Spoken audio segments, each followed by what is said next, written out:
Michel Foucault, Historia de la sexualidad, el uso de los placeres, afrodisía. La Suda propone esta definición que repetirá Ezequiel. Las afrodisía son las obras, los actos de Afrodita, erga Afrodites. En este género de obras, sin duda, no hay que atenerse a un esfuerzo de conceptualización demasiado riguroso, pero es un hecho que los griegos ni en su pensamiento teórico ni en su reflexión práctica alcanzaron a dar testimonio de una preocupación apremiante por delimitar lo que entendían por afrodisía. Trátese de fijar la naturaleza de la cosa designada, de delimitar la extensión de su dominio o de establecer el catálogo de sus elementos. En todo caso, nada que se parezca a esta larga lista de actos posibles, tales como los que podríamos encontrar en los penitenciales, entre los manuales de confesión o en las obras de psicopatología. Ningún cuadro que sirva para definir lo legítimo, lo permitido o lo normal, o para describir la vasta familia de los gestos prohibidos.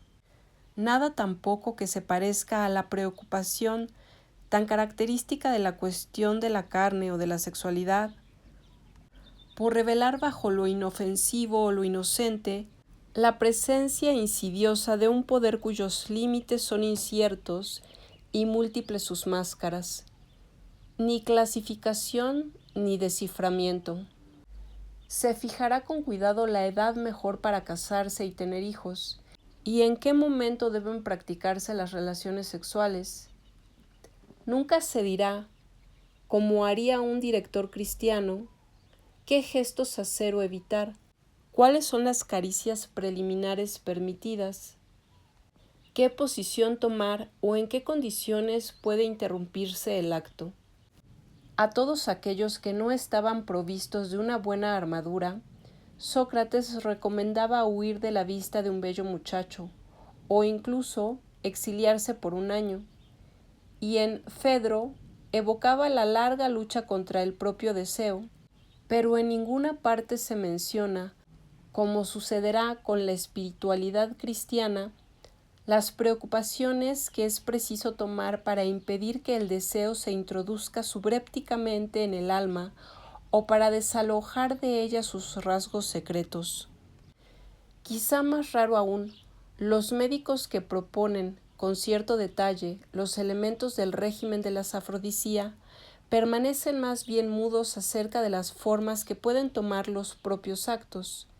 Dicen bien poco, fuera de algunas referencias a la posición natural, acerca de lo que es conforme o contrario a la voluntad de la naturaleza. Pudor, quizá, pues podemos atribuir a los griegos una gran libertad de costumbres. La representación de los actos sexuales que sugieren en las obras escritas y aún en la literatura erótica parece marcada por una reserva considerable, y esto a diferencia de los espectáculos que se presentaban o de las representaciones iconográficas que han podido hallarse. En todo caso, sentimos que Jenofonte, Aristóteles y más tarde Plutarco habrían encontrado poco decente dispensar, acerca de las relaciones sexuales con la esposa legítima, los consejos suspicaces y atentos que los autores cristianos prodigaron a propósito de los placeres conyugales. No estaban listos, como más tarde los directores espirituales, para reglamentar el juego de las demandas y los rechazos, de las primeras caricias, de las modalidades de la unión, de los placeres que se experimentan y de la conclusión que conviene darles. Pero existe, para aquello que podríamos percibir retrospectivamente como reticencia o reserva, una razón positiva, y es que la forma en que se contemplaba las afrodisía, el género de pregunta que se les planteaba, estaba orientada de muy distinto modo que hacia la búsqueda de su naturaleza profunda, de sus formas canónicas o de su potencia secreta. Número 1. Las afrodisía son actos, gestos, contactos que buscan cierta forma de placer. Cuando San Agustín traerá a cuenta en sus confesiones los recuerdos de sus amigos de juventud, la intensidad de sus afectos, el placer de los días pasados juntos, las conversaciones, los fervores y las risas, se preguntará si todo ello no revela, bajo una apariencia inocente, la carne y esa liga que nos une a ella.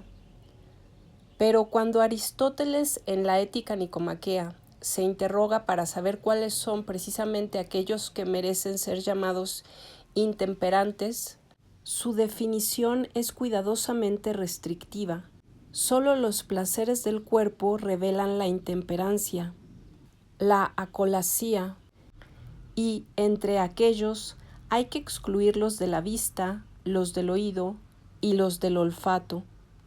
No es intemperante encontrar placer, kairein, en los colores, en los gestos, en los dibujos, no más que en el teatro o en la música. Sin intemperancia podemos encantarnos con el perfume de las frutas, de las rosas y del incienso, y como dice la ética eudemiana, al que absorba tan intensamente la contemplación de una estatua o la audición de un canto, que pierde el apetito o el gusto de practicar el amor, a éste no habría que reprocharle más intemperancia que aquel que se deja seducir por las sirenas. Pues no hay placer susceptible de acolasía si no hay tacto y contacto con la boca, la lengua y la garganta para los placeres de la comida y de la bebida, contacto con otras partes del cuerpo para el placer del sexo. Y aún Aristóteles observa que sería injusto tachar de intemperancia a ciertos placeres que se experimentan a través de la superficie del cuerpo, como los placeres nobles que ocasionan en el gimnasio los masajes y el calor. Cita: pues al intemperante no le interesa el contacto extendido por todo el cuerpo, sino el que está vinculado tan solo a ciertas partes. Fin de la cita. Uno de los rasgos característicos de la experiencia cristiana de la carne, además de la sexualidad, será que el sujeto sea aquí llamado a sospechar con frecuencia y a reconocer desde lejos las manifestaciones de un poder inexorable, dócil y terrible, que es tanto más necesario descifrar cuanto que es capaz de emboscarse bajo muchas otras formas que la de los actos sexuales. No hay tal sospecha tras la experiencia de la afrodisía. Cierto que en la educación y en el ejercicio de la templanza se recomienda desconfiar de los sonidos, de las imágenes, de los perfumes, pero no es porque el apego que se les tiene no sería más que la forma enmascarada de un deseo cuya esencia proviene de ser sexual, sino porque hay música que por su esencia es capaz de ablandar el alma, porque hay espectáculos que son capaces de llegar al alma como una ponzoña, y porque tal o cual perfume o imagen son de tal naturaleza que traen a la memoria el recuerdo de la cosa deseada. Y cuando den risa los filósofos que pretenden amar solo las bellas almas de los muchachos, no se nos harán sospechosos por tener sentimientos perturbadores que quizá no son conscientes para ellos, sino sencillamente por esperar el encuentro con el amado para deslizar la mano bajo su túnica. ¿Cuáles son la forma y la variedad de estos actos? La historia natural de su descripción, por lo menos cuando se trata de los animales, la cópula, señala Aristóteles, no es la misma para todos y no se realiza de la misma manera. Y en la parte del libro sexto de la historia de los animales, que está consagrada más precisamente a los vivíparos, describe las diferentes formas de cópula que pueden observarse. Varían según la forma y el emplazamiento de los órganos, la posición de la pareja, la duración del acto, pero evoca también los tipos de comportamiento que señalan la estación de los amores, los jabalís preparándose para la batalla, los elefantes cuyo furor llega hasta destruir la casa de su dueño, o los caballos que reúnen a las yeguas trazando un gran círculo a su alrededor antes de arrojarse sobre sus rivales. En lo que concierne al género humano, si la descripción de los órganos y de su función puede darse detalladamente, los comportamientos sexuales, con sus posibles variantes, apenas son evocados. Ello no quiere decir, no obstante, que en la medicina, en la filosofía o en la moral griega haya una zona de silencio rigurosa alrededor de la actividad sexual de los humanos. El hecho no es que se abstengan de hablar de estos actos placenteros, pero cuando se preguntan sobre el tema, lo que se preguntan no es la forma que revisten, sino la actividad que manifiestan, su dinámica, mucho más que su morfología.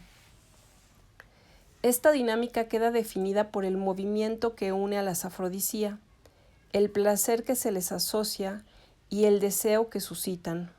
La atracción ejercida por el placer y la fuerza del deseo que lleva a él constituyen, con el acto mismo de las afrodisía, una unidad sólida.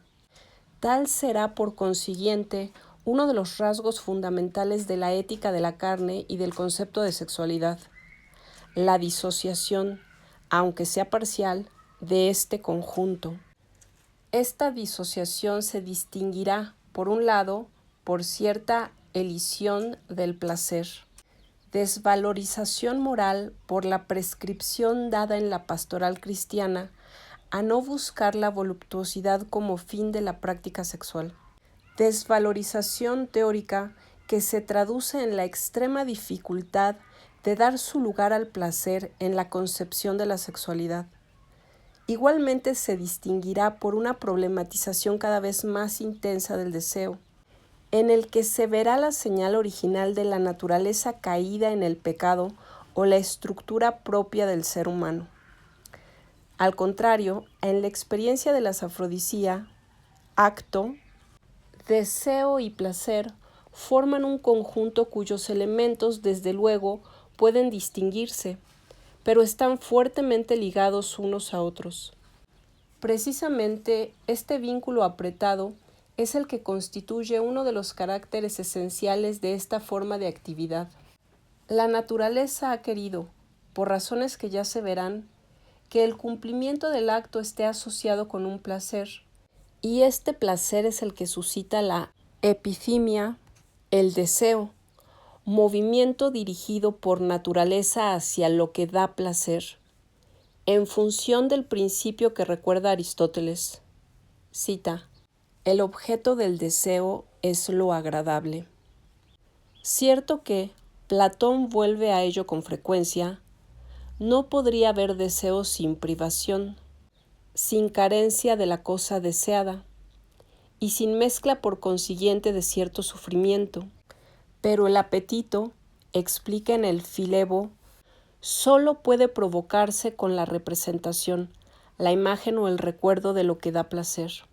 De ahí concluye que no podría haber deseo más que en el alma, ya que si el cuerpo es alcanzado por la carencia, es el alma y solo el alma la que puede por el recuerdo hacer presente lo que se desea y así suscitar la epithymia, lo cual parece constituir para los griegos, dentro del orden de la conducta sexual, el objeto de la reflexión moral, y no exactamente el propio acto, contemplado en sus distintas modalidades, o el deseo, considerado según su origen o su dirección, o incluso el placer, medido según los distintos objetos o prácticas que pueden provocarlo. Se trata más bien de la dinámica que los une a los tres de manera circular. El deseo que lleva al acto, el acto que está ligado al placer y el placer que suscita el deseo.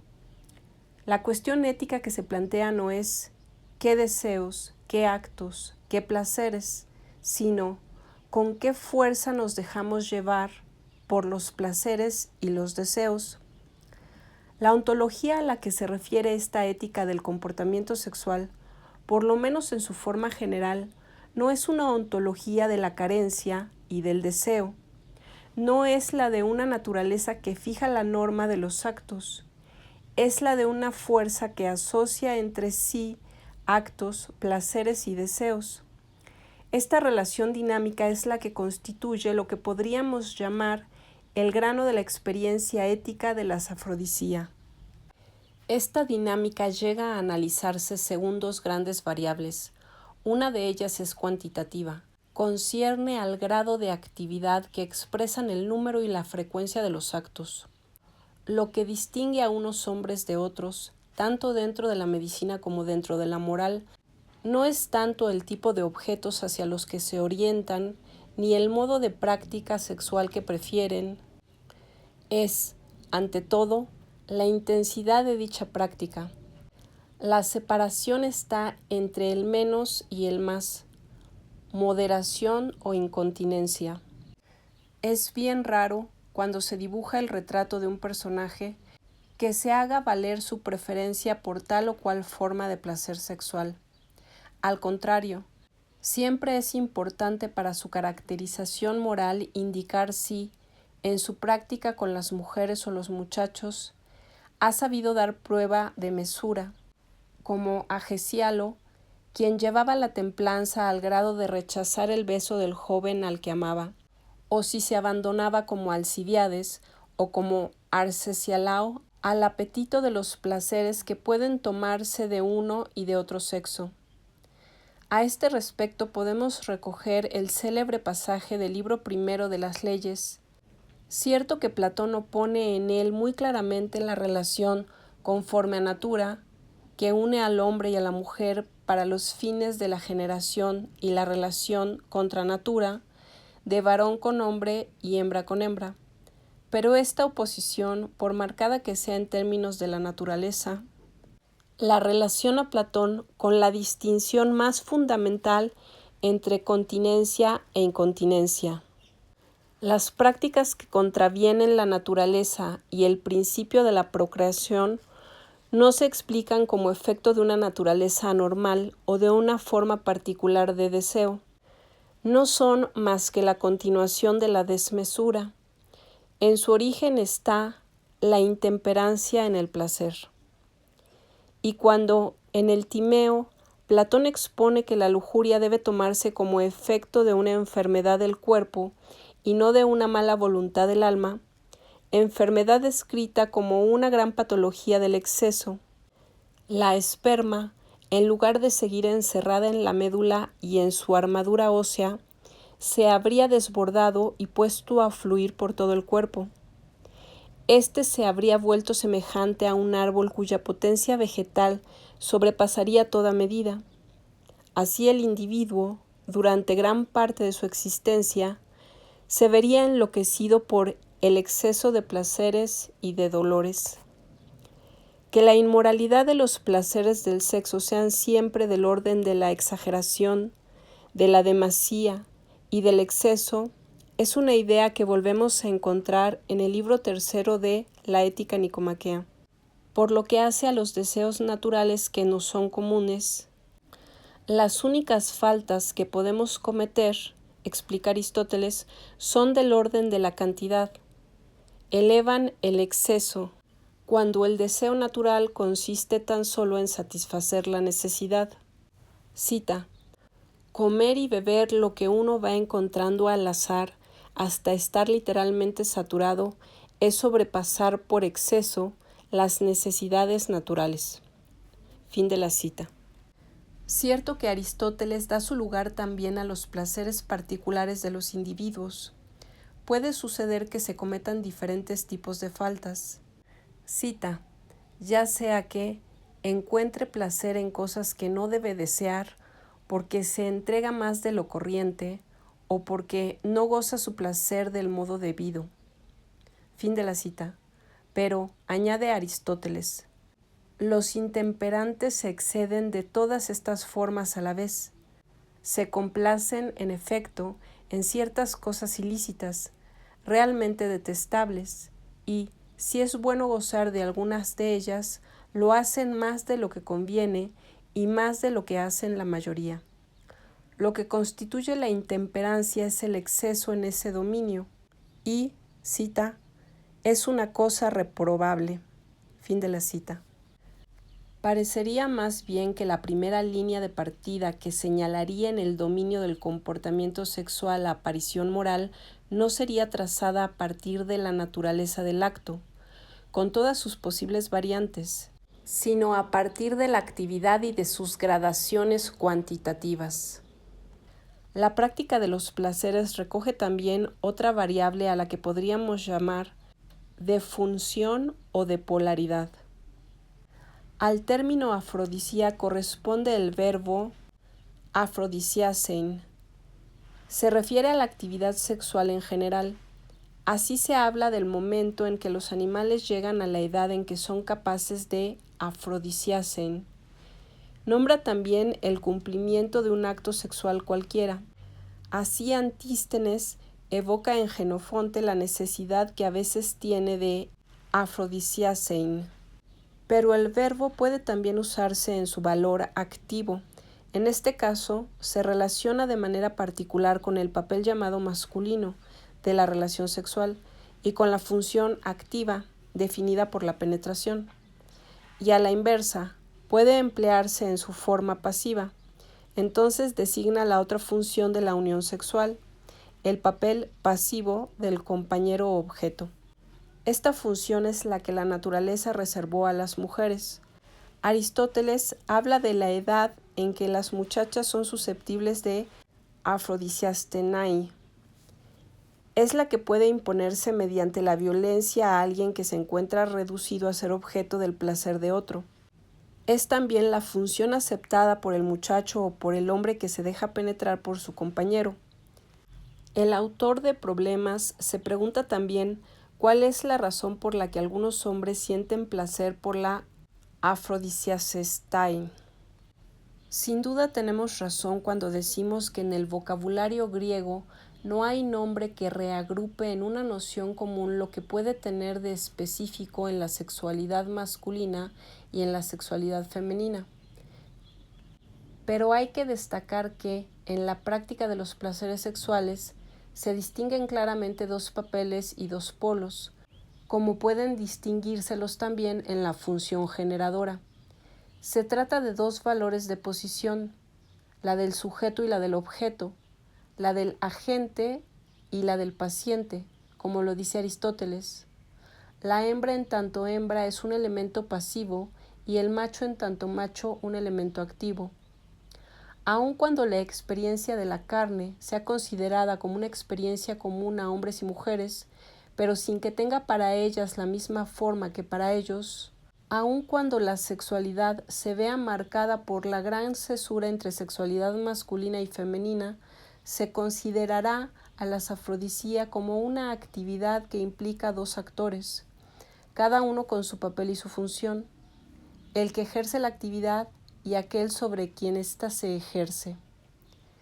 Desde este punto de vista y dentro de esta ética, de la que siempre hay que recordar que es una moral de hombres, hecha para y por hombres, puede decirse que la línea divisoria pasa sobre todo entre los hombres y las mujeres, por la misma razón de la gran diferenciación que existe entre el mundo de los hombres y el de las mujeres en tanto sociedades antiguas. Pero aún más generalmente pasa más bien entre lo que podemos llamar los actores activos de la escena de los placeres y los actores pasivos.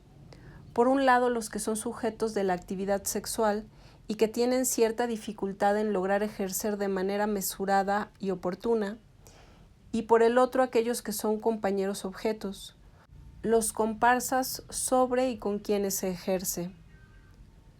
Por supuesto, los primeros son los hombres, pero más precisamente son los hombres adultos y libres.